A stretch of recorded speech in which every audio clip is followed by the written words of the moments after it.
दोस्तों मैं शाहबाज आपका बहुत बहुत स्वागत करता हूं इलेक्ट्रिक पॉइंट में। फ्रेंड आज आपको इस वीडियो में रिकनेक्ट का 2.1 होम थिएटर को रिपेयर करना सिखाने वाला हूं। तो फ्रेंड आप ये जो अपनी स्क्रीन पर होम थिएटर देख रहे हैं ये बिल्कुल डेड है। दरअसल हुआ ये है कि इसको किसी ने ठीक करने की कोशिश की है और जब उसने कोशिश करी तो उसने पता नहीं इसके अंदर क्या किया और ये बिल्कुल डेड हो गया। अब ये वर्क नहीं कर रहा है। तो फ्रेंड आज हम इस वीडियो में इसको ओपन करेंगे और फिर इसको देखेंगे कि क्या ये ठीक हो सकता है, इसके अंदर क्या प्रॉब्लम है, वो सब चीज़ें फ्रेंड आज हम देखेंगे। मैं आपको इसका मॉडल नंबर दिखा देता हूँ एक बार। ये देखिए 2.1 मल्टीमीडिया स्पीकर सिस्टम है। इसका मॉडल नंबर है RAM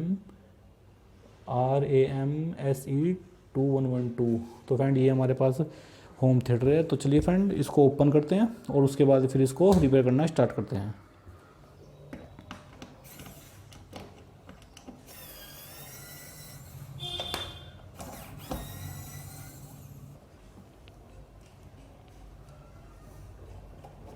हेलो दोस्तों, आप देख सकते हैं इसके अंदर ये छोटी सी प्लेट इस्तेमाल की गई है जिसके अंदर एक एम्पलीफायर का सर्किट, प्री एम्पलीफायर और पावर सप्लाई इसी छोटी सी प्लेट के अंदर इस्तेमाल की गई है।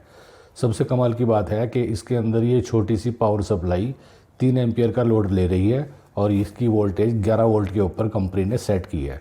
यानी कि इस होम थिएटर को अगर आप चाहें तो 12 वोल्ट के जरिए बैटरी से भी आप इसको चला सकते हैं।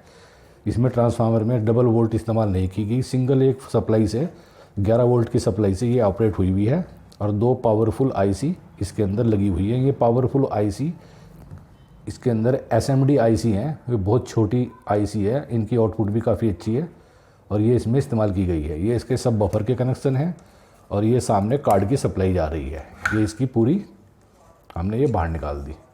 अब आप देख सकते हैं ये किसी का छिड़ा हुआ सेट है।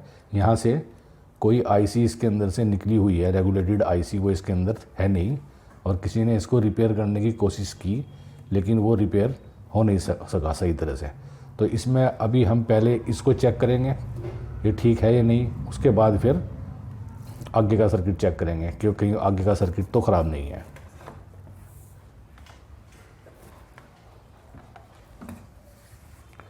हमने इसको बिजली में लगा लिया है और अपने मल्टीमीटर को डीसी नापने वाली वोल्टेज के अंदर सेट कर लिया है। अब इसकी वोल्टेज नापेंगे, देखेंगे हमारी इनपुट वोल्टेज इसमें यहाँ निकल रही है या नहीं। अब ये हमारा अर्थिंग पॉइंट पे हमें लगाना है। तो अर्थिंग पॉइंट इसकी ये वाली लाइन है जो कि यहाँ तक आ रही है।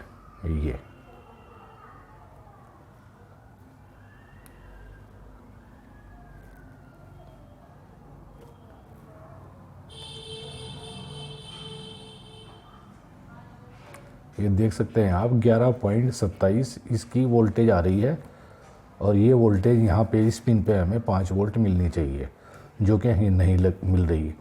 तो यहाँ पर से एक आईसी निकली हुई साफ़ लग रही है। ये प्रिंट बता रहे हैं कि यहाँ पर कोई आईसी लगी हुई थी और वो इसके अंदर अब नहीं है। और ये प्रिंट भी यहाँ से कटा हुआ है और ये प्रिंट यहाँ से भी कटा हुआ है। ये बच रहा है खाली जो कि इस वाले पॉइंट के ऊपर ये जा रहा है। तो हमें पहले ये प्रिंट जोड़ने हैं और फिर यहाँ पर वो रेगुलेटेड आईसी 7805 यहाँ हम बाहर से लगाएंगे और इसको चालू करने की कोशिश करेंगे, देखेंगे कि इसके अंदर क्या प्रॉब्लम है। अब हमने इसके अंदर ये आईसी जो निकली हुई थी वो लगा दी है। ये 7805 आईसी है तो ये लगा दी। अब हमें आपको चेक करके दिखाते हैं कि इसमें वोल्टेज वो हमारी 5 वोल्ट ये ऑपरेट हो रही है या नहीं। तो सेट को हम पहले चालू करेंगे और सबसे पहले इसकी वोल्टेज को मेजर करेंगे। ये हमारा अर्थ पॉइंट है। अब ये 5 वोल्ट जो है ये हमारी यहाँ पे जा रही है इसी से। आप देख सकते हैं 4.95 यानी 5 वोल्ट के करीब हमारी ये आ रही है। और ये जंपर हमने यहाँ इसलिए लगाया है कि यहाँ से ये प्रिंट इसका टूटा हुआ है। ये यहाँ पे इनपुट पे हमारी 11.27 वोल्ट आ रही है और ये देख सकते हैं आप ये अर्थ पॉइंट है इसका। ये तार हमने यहाँ बीच में अर्थ पॉइंट पर दे दी है और दूसरी जो है ये 5 वोल्ट की आउटपुट पिन है जो यहाँ पे हमारी 5 वोल्ट को आगे ले जा रही है। ये 5 वोल्ट हमारी इस जंपर के ज़रिए आगे कार्ड के अंदर जाएगी। तो फिलहाल आपको ये दिखा देते हैं इसके अंदर हमारी कुछ आवाज़ आई या नहीं। ये आप देख सकते हैं बफर की इसके अंदर साउंड आ गई और इसमें स्पीकर लगा के देखते हैं कि स्पीकर हमारे उसके अंदर हमारी ऑडियो आई है या नहीं।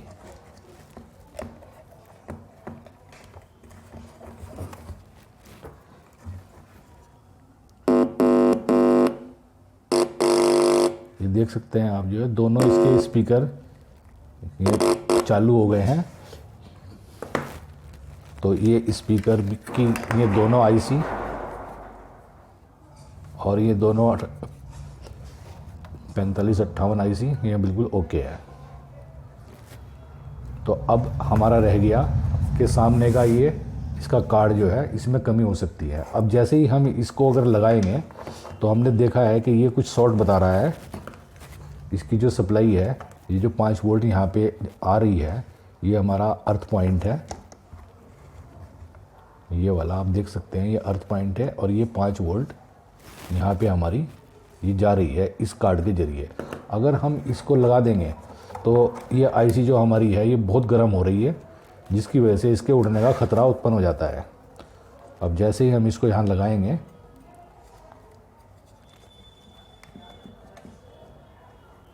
अभी आईसी हमारी हीट होनी शुरू हो गई बहुत ज़्यादा, इसे आप पकड़ भी नहीं सकते। तो ये वोल्टेज ड्रॉप हो जाएगी और ये आईसी हमारी उड़ जाएगी, ख़राब हो जाएगी। अभी फ़िलहाल देख लेते हैं कहीं ख़राब ना हो गई हो। नहीं, अभी ठीक है ये, लेकिन अब हमें देखना है कि इसके कार्ड के अंदर क्या ख़राबी है। वैसे अगर हम चाहें तो यहीं पे ही इस जगह अगर ये ब्लूटूथ डिवाइस लगाकर इस सेट को चालू किया जा सकता है।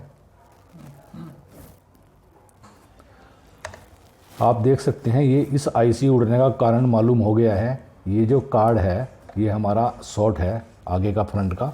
तो ये इस कार्ड के शॉर्ट होने की वजह से ही इसकी ये आईसी उड़ गई होगी। जो किसी मैकेनिक ने इसको बदलने की कोशिश करी तो यहाँ से उसने डायरेक्ट करके इसको देखा होगा, जिससे जो है ये 11 वोल्टेज सीधी 5 वोल्ट पर चली गई और 5 वोल्ट पे जाने के बाद 11 वोल्ट जाने के बाद इसका जो कार्ड लगा हुआ है वो इसका शॉर्ट हो गया।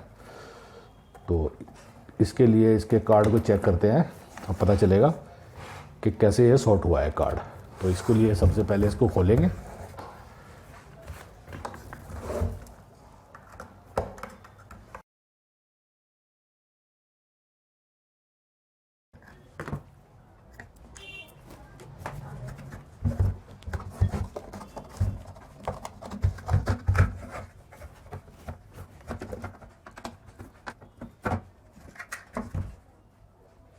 ये यहाँ पे इसकी ये 5 वोल्ट आई और ये 5 वोल्ट इस डायोड के ऊपर जा रही है और इस डायोड के बाद ये फिर इस पिन से होती हुई सीधी इस फिल्टर कैपेसिटर के ऊपर आ गई। अब ये आपने देखा हो, जो आपको दिखाया कि ये 5 वोल्ट हमारी इस डायोड पे आएगी। बजर मोड में हमने लगा रखा है मल्टीमीटर अपना। तो ये आप देख सकते हैं यहाँ आ गई और उसके बाद फिर यहाँ से ये इस फिल्टर कैपेसिटर के इस पॉइंट पे आएगी, जो कि यहाँ पर ये फिल्टर कैपेसिटर लगे हुए हैं, ये इससे होती हुई इस आईसी की पिन पे आएगी। अब ये जो पॉइंट है इसका अर्थ का है, ये फिल्टर कैपेसिटर जो है ये लगा हुआ है 10 वोल्ट और 470 एमएफडी का। ये इस 5 वोल्ट को फिल्टर करने के लिए लगा हुआ है। ये आईसी हमारी गर्म हो रही है और ये शॉर्ट सर्किट बना रही है यहाँ से। ये आप देख सकते हैं यहाँ बजर बोल रहा है, ये शॉर्ट सर्किट यहाँ पे बता रही है, जबकि ये शॉर्ट सर्किट हमारी 5 वोल्ट पर नहीं आ रहा। 5 वोल्ट पे अगर हम देखें तो कोई शॉर्ट नहीं बता रहा है ये, क्योंकि यहाँ रास्ते में ये डायोड लगा हुआ है। डायोड के बाद जब हम अर्थ पे देखेंगे तो यहाँ पे ये शॉर्ट सर्किट बता रहा है।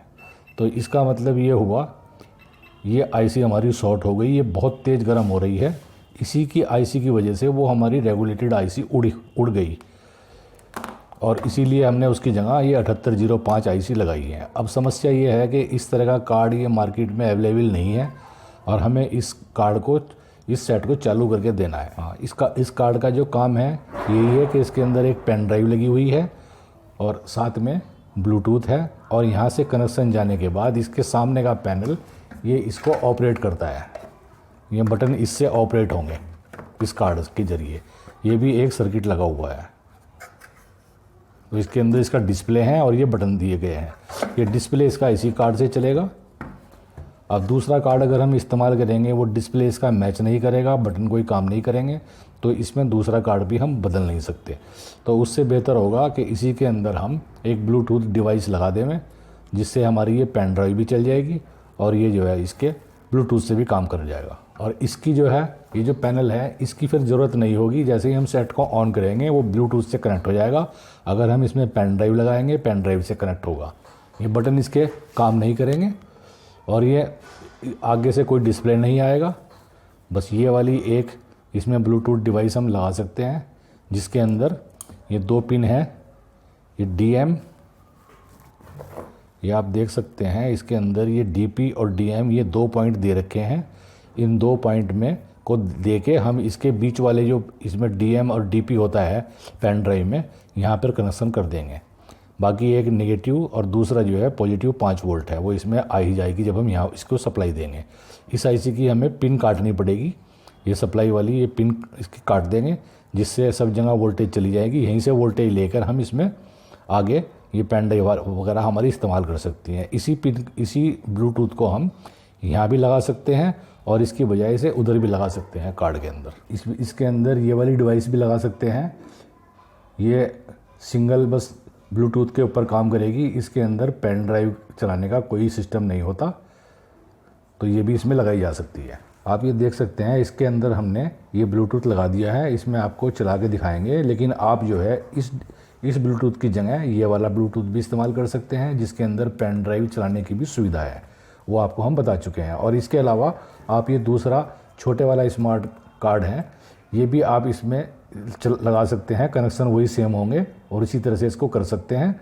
और इसका डिस्प्ले ये अंदर ही जलता रहेगा और कनेक्शन आप इसी कार्ड के अंदर कर सकते हैं। ये अंदर जो है इसको फिट कर दिया जाए। अगर आप इसको रिमोट से चलाना चाहते हैं तो उसके लिए आप इसमें ये वाला कार्ड इस्तेमाल कर सकते हैं। इसके अंदर आप रिमोट भी इस्तेमाल कर सकते हैं, क्योंकि इसका रिमोट जो है वो काम करना बंद कर चुका होगा, तो आप इस वाले डिवाइस को भी इसमें इस्तेमाल कर सकते हैं और इस रिमोट से ये काम करेगा। पूरा सब सिस्टम इसके अंदर, ये ब्लूटूथ का USB का सब इसके अंदर ओके हो जाएंगे फिर।